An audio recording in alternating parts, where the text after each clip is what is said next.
তুমি কি কেবলি ছবি, শুধু পটে লেখা?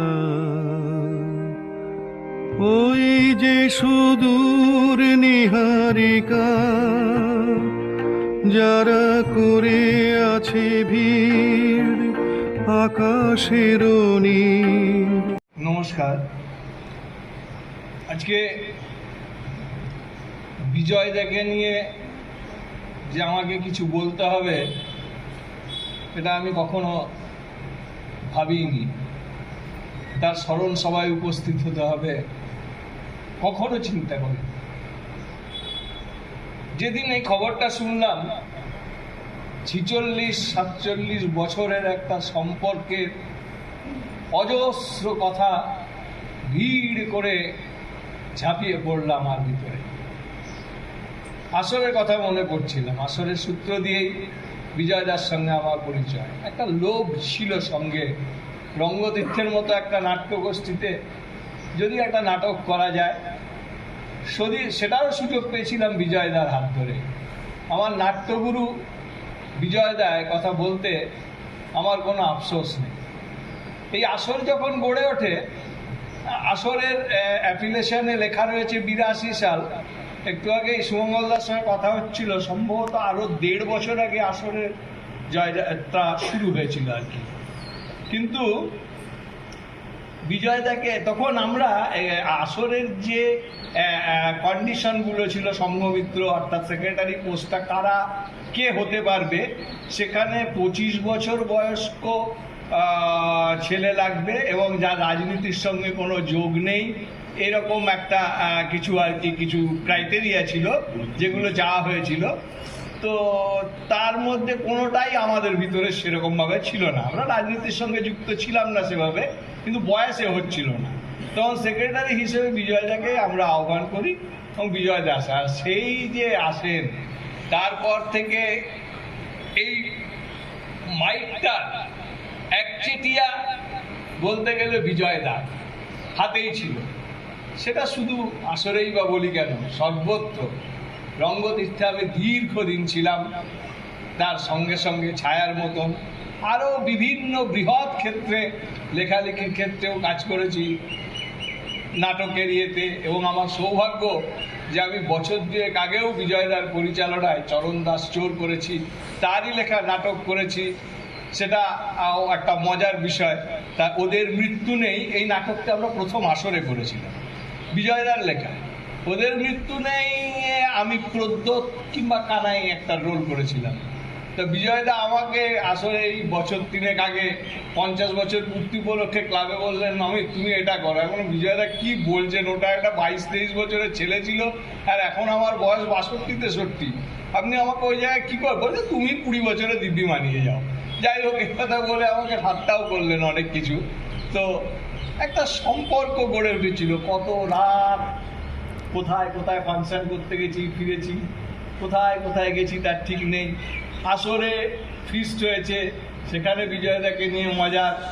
মেয়েরা যারা ছিল তারাও বিজয়দার সঙ্গে অনেকেই অনেক রকম গুণসুটি, অনেক রকম মজার করতেন। এবং একটা কথা যেটা না বললে নয়, আমি আজ পর্যন্ত যত মিটিং, যত জায়গায় অ্যাটেন্ড করেছি বিজয়দার সঙ্গে, বিজয়দা কোনোদিন 10 মিনিট লেটে কোথাও পৌঁছেছেন এটা আমি দেখিনি।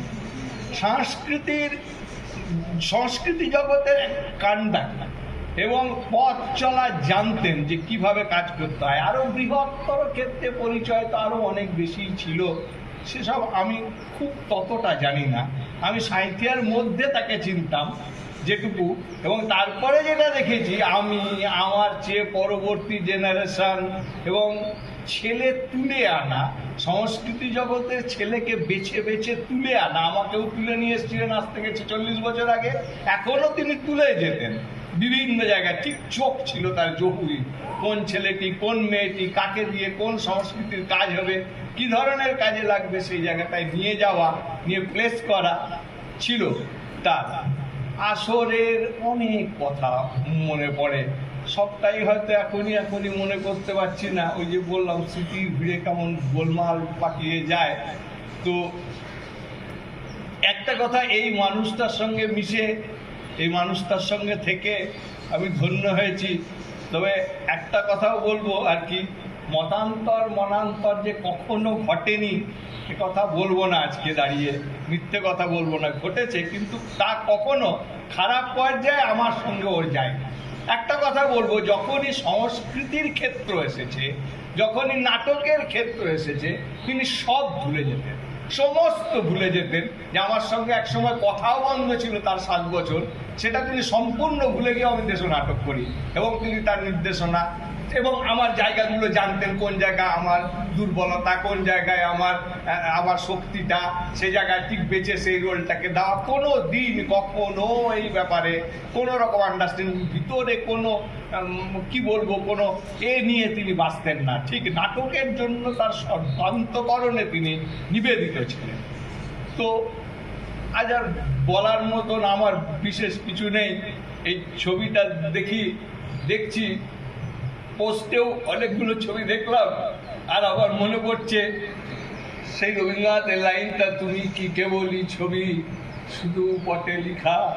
বিজয় দাস শুধু পটে লেখা ছবি হতে পারেন না, এই সংস্কৃতি জগতের আলোকবর্তিকা নিয়ে যেসব মানুষ চলেছেন, আগামী দিনেও চলবেন, বিজয় দাস তাদেরই মধ্যে একজন।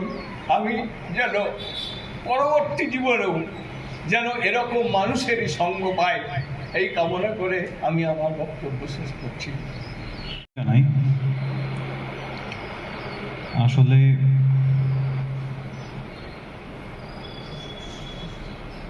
যার জন্য এখানে আসা, বিজয় কাকু তো অবশ্যই, তার চেয়ে বড় কথা অর্পণ। সবাই অর্পণকে বিশ্বরূপ বলে, আমি অর্পণ বলি প্রথম থেকেই। মানে ভীষণই একভাবে বেড়ে উঠেছি আমরা। ক্লাসরুমে আমাদের অ্যাক্টিভিটিগুলো, মানে মনের মিল থাকলে যেরকম হয় আর কি, একই রকম জিনিস আমরা করতাম ছোট থেকে। আর মাইক্রোফোনের প্রতি লোভ সবারই থাকে। মাইক্রোফোনকে এফার্টলেস বলে একটা কথা হয়, কি করে ব্যবহার করতে হয় কাকুর কাছ থেকেই প্রথম দেখা আর কি। কাকুর কাছে পড়ার আমার খুব ইচ্ছা ছিল, বাংলাটা পড়ব, সেই অর্থে পড়ার সুযোগ হয়নি। তো শেষ পর্যন্ত ক্লাস 12 অবধি সুযোগ হয়নি। তারপর 3rd ইয়ারে গিয়ে বাংলা আর ইংরাজির একটা কমন পেপার থাকে। 3rd ইয়ার কি 1st ইয়ার কোনো একটাতে থাকে, গ্র্যাজুয়েশনের সময় 1st ইয়ারে 50 নম্বরের। মাত্র 3 মাসের সুযোগ হয়েছিল কাকুর কাছে পড়ার। শিক্ষক হিসাবেও কীরকম স্পন্টেনিয়াস হতে হয়, সাবলীল হতে হয়, কত সহজ করে কোনো জিনিসকে বোঝাতে হয়, ওই 3 মাসেই বুঝে গেছিলাম। যদি অর্পণ আর আমার বেড়ে ওঠে একসাথে, আমরা 4-5 জনের একটা গ্রুপ ছিলাম, খুবই একান্ত গ্রুপ। তাছাড়াও অর্পণ আর আমার ক্লাসরুমের যে সম্পর্কটা, সেটা অন্যরকমই ছিল। এখন খুব বেশি একসাথে সময় কাটানো হয় না, কিন্তু আত্মিক ব্যাপারটা এখনো থেকে গেছে। তো বিজয় কাকুর অন্য বক্তা অমিতবাবু বললেন, সাঁইথিয়া এবং সাঁইথিয়ার বাইরেও সুখ্যাতি এবং প্রচুর বিস্তার ছিল, কিন্তু আন্তরিকতা, সাবলীল ভাব এবং মানুষকে অনুপ্রেরণা দেওয়ার যে শক্তি, অনেক কিছু শিখেছি। এবং ছাপ ফেলে যাওয়া কোথাও, যখনই উনি বলতেন মাইক্রোফোনে, যে কোনো অনুষ্ঠানে, যে কোনো কনটেক্সটে, ছাপ ফেলে যাওয়ার যে ব্যাপারটা, সেটা ওনার কাছ থেকেই শেখা। নিজেকে ভাগ্যবান মনে করছি যে এরকম একটা মুহূর্তে উপস্থিত থাকতে পেরে, অর্পণের পাশে থাকতে পেরে। আন্তরিক ভালোবাসা এবং শ্রদ্ধা জানাই কাকুকে। নমস্কার। গেলে আমার সেই শৈশব থেকে শুরু করতে হবে। আমরা ছোট থেকে যেহেতু বাবা সংস্কৃতির সাথে যুক্ত ছিল, অনুষ্ঠান করা এবং দেখা এগুলো আমাদের ছোট থেকেই সুযোগ হয়েছিল। আর আমাদের কাছে অনুষ্ঠান মানেই, অনুষ্ঠানের সঞ্চালনা মানেই বিজয় জেঠু। কোনোদিনই আমাদের মানে বিজয় জেঠু যে এত বড় মাপের মানুষ আমরা সেইভাবে দেখিনি। আমরা বাবার মতো জেঠুর মতোই দেখেছি। আমাদের কোনো সময় জেঠুর সাথে কথা বলতে দ্বিধা হয়নি এবং জেঠু সেইভাবেই আমাদেরকে আপন করে নিতেন। অবাক হয়ে দেখতাম কিভাবে মঞ্চ সঞ্চালনা করতে হয়, সময়ের ঠিকঠাক ব্যবহার করতে হয়। মঞ্চ সঞ্চালনা এখনও আমরা দেখি, কিন্তু বেশিরভাগ ক্ষেত্রেই দেখি যারা সঞ্চালক তারা নিজেদের জাহির করতে, নিজেদের কথাটা বেশি করে বলতে গিয়ে অনেক সময় নষ্ট করে, যেটা আমি ছোট থেকে কোনো দিন বিজয় জেঠুকে দেখিনি। বিজয় জেঠু তখনই বেশি কথা বলেছেন যখন একটা গান বা একটা নাচের পরে সেই সময়টা স্টেজটা ফাঁকা যাচ্ছে, চালিয়ে যেতে হবে বা কেউ আসেনি, সেই কারণে উনি অনেক তখন কথা নিজের মতো জুগিয়ে গিয়েছেন। কিন্তু অকারণে সময় ব্যয় করতে আমরা কখনো দেখিনি এবং বিজয় জেঠুকে দেখিনি কখনো দেরি করতে।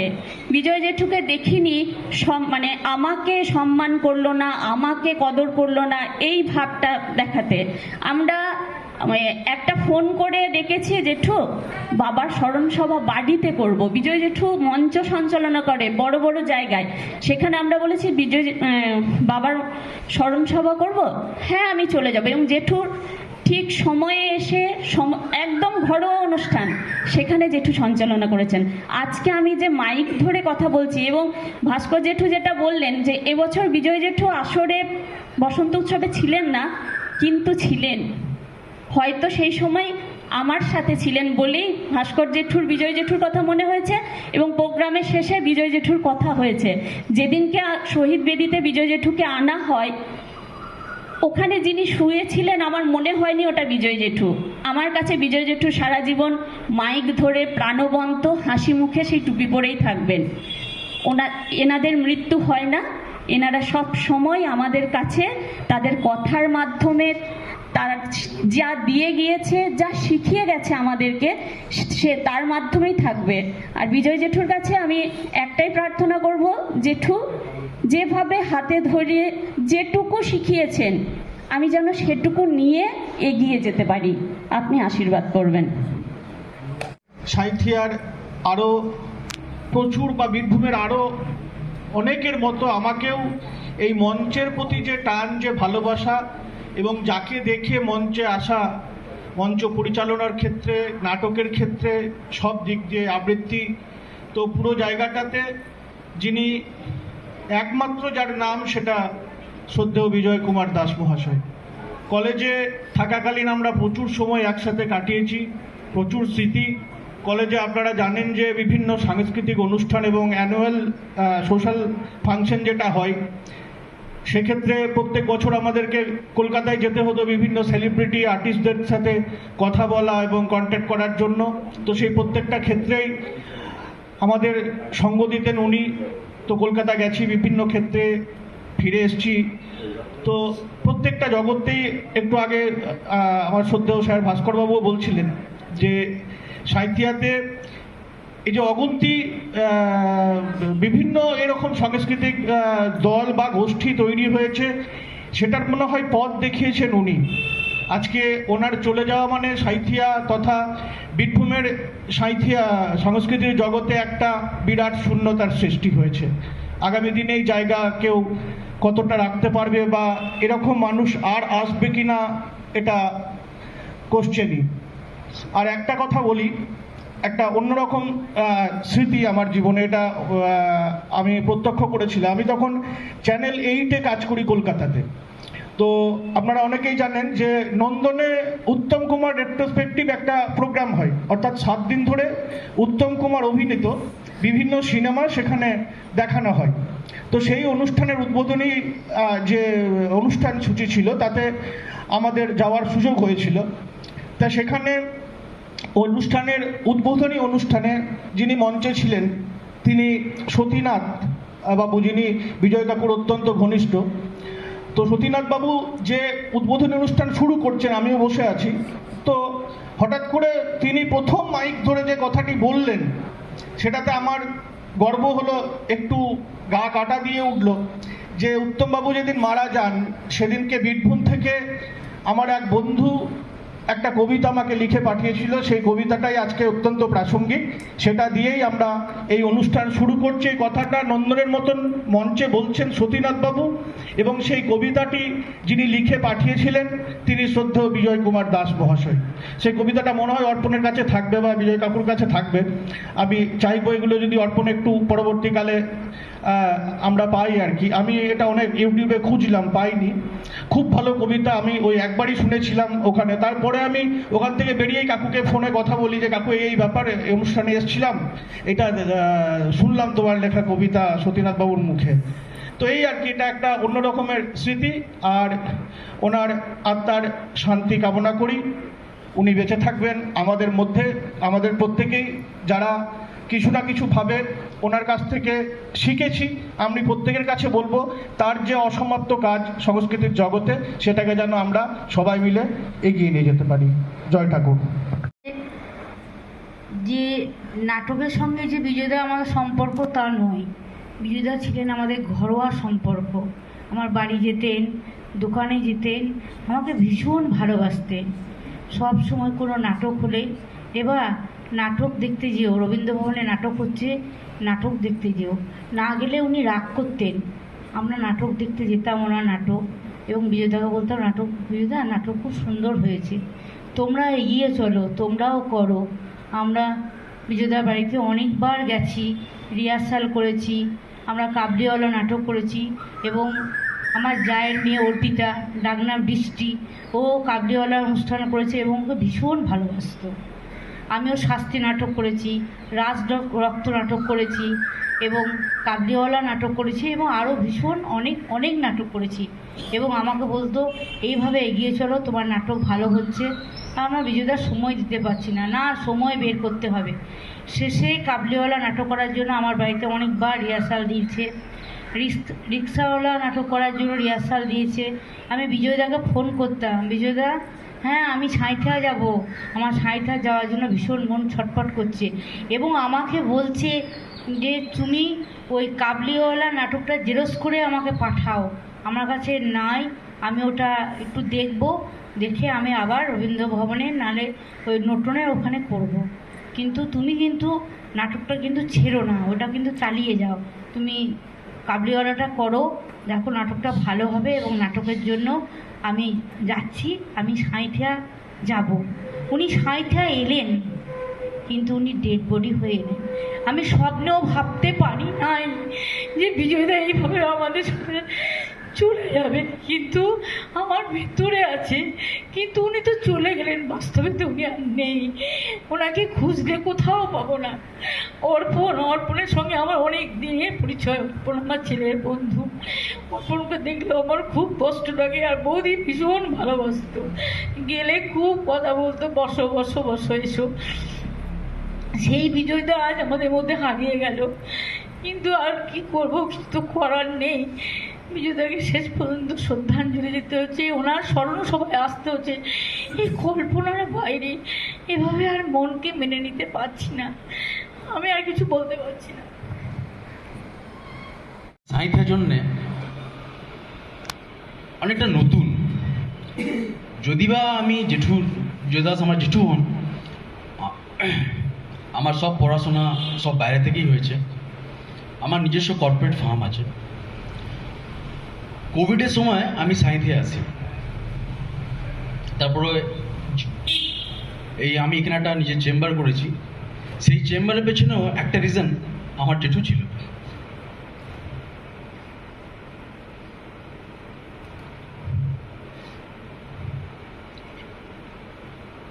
আমি জানি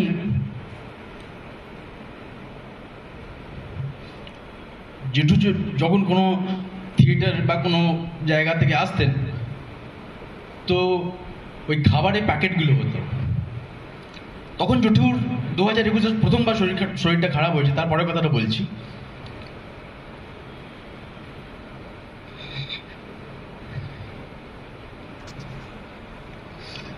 জেঠু ওই প্যাকেটটা নিয়ে আসতো আমার জন্য। আমি চেম্বারে রাত্রে কাজ করতাম বন্ধ করে, জেঠু আওয়াজ দিল, দিবা কোথায়? জেঠু কাজ করছি, এদিকে আয়। দিয়ে প্যাকেট থেকে আমাকে জিনিসগুলো দিত। ইভেন আমি বাংলায় খুব ভালো ছিলাম না। 2017-তে আমি WBCS ইন্টারভিউ ক্র্যাক করি, আর আমি বাংলা জানতামও না। আমি জানতাম আমার WBCS ইন্টারভিউ তো হবে না, কেন কি আমি বাংলা জানি না, ম্যান্ডেটরি থাকে ওখানে। আমি জেঠুকে জানালাম, জেঠু আমার এমনি এমনি ব্যাপার আছে, ম্যান্ডেটরি আছে। জেঠু বললো তুই আয়, আমি দেখছি। তখনও জেঠু আপ্রাণ চেষ্টা করেছে আমাকে মানে বাংলা শেখানোর জন্য। এখন আমি অনেক ফ্লুয়েন্সি আছে বাংলাতে, তখন আমার ছিল না, তার কারণও জেঠু। আমি নিজেকে অনেক লাকি ভাবি। লাস্ট টাইমে জেঠু একটা পেন গিফট পেয়েছিল কারোর কাছ থেকে, সেই গিফটটা জেঠু আমাকে আমার হাতে তুলে দিল, বললো এই এই পেনটা, একটা পার্কারের পেন ছিল, সেই পেনটা আমি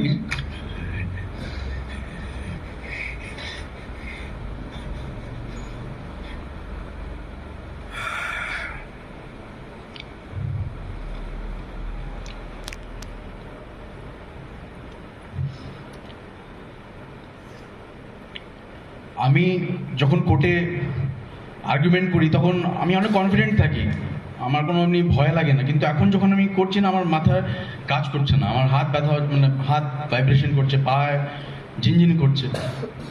আমি জানতাম না যেটু এত তাড়াতাড়ি চলে যাবে, কোনোদিনও ভাবিনি। আমার চেম্বারে এসে বসতো, কথা বলতো। ইনিশিয়াল লেভেলে যখন আমি এখানে চেম্বারটা করি না, তখন আমার অনেক কনফিডেন্স লো ছিল, কেন কি আমি বাংলা জানতাম না। তখন জেঠু প্রায় আমার কাছে এসে আমাকে বুস্ট আপ করতো, কি চিন্তা করিস না, আস্তে আস্তে কর, হয়ে যাবে। লাস্টে কিছু দিনের ঘটনা বলছি, যখন জেঠু পুজোর পর যখন বেড নিয়ে নিল, জেঠুকে দেখে না অনেক আমি ফ্রাস্ট্রেট হতাম। যে মানুষটা, কেন কি জেঠুর বাড়ি আমার বাড়ি একদম লাগালাগি আছে, 8টা 9টা 10টা পর্যন্ত থিয়েটার করতো।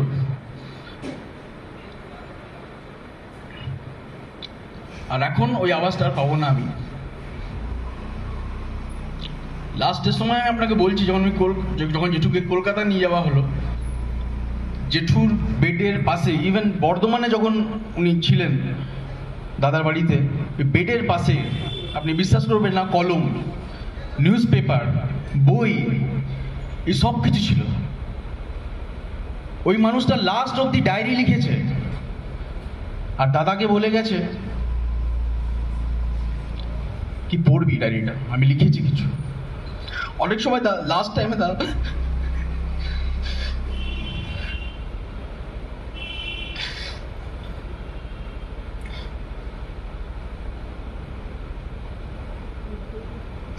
অনেক সময় লাস্ট টাইম দাদার সঙ্গে আমার অনেক কথা কাটাকাটি হয়েছে, তার জন্য দাদার সঙ্গে ক্ষমা চাইছি।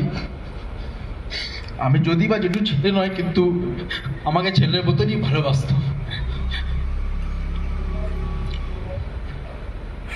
Thank you. বর্তমানে রামকৃষ্ণ আশ্রমের সন্ন্যাসী, যিনি মধু মহারাজ নামে পরিচিত, স্বামী শারদাত্মানন্দ, সে আমাদের কলেজের প্রাক্তন ছাত্র, বিজয়দাকে অত্যন্ত শ্রদ্ধা করে। তাকে আমি আমাদের অনুষ্ঠানের খবর জানিয়েছিলাম, প্রয়াণ সংবাদও জানিয়েছিলাম। তিনি হোয়াটসঅ্যাপে আমাকে পাঠিয়েছেন, বিজয়দা আমাদের ভালোবাসার ও শ্রদ্ধার মানুষ ছিলেন, তার প্রয়াণে আমরা শোকাহত, পরিবারের সকলের প্রতি সমবেদনা জানাই। তার পবিত্র আত্মার চির শান্তি প্রার্থনা করি। হরি ওম রামকৃষ্ণ, শান্তি শান্তি শান্তি। স্বামী শারদাত্মানন্দ। আমরা অনেককেই আমন্ত্রণ জানিয়েছিলাম এই অনুষ্ঠানের খবর জানিয়ে, কোনো না কোনো কারণে হয়তো অনেকেই এসে উঠতে পারেননি।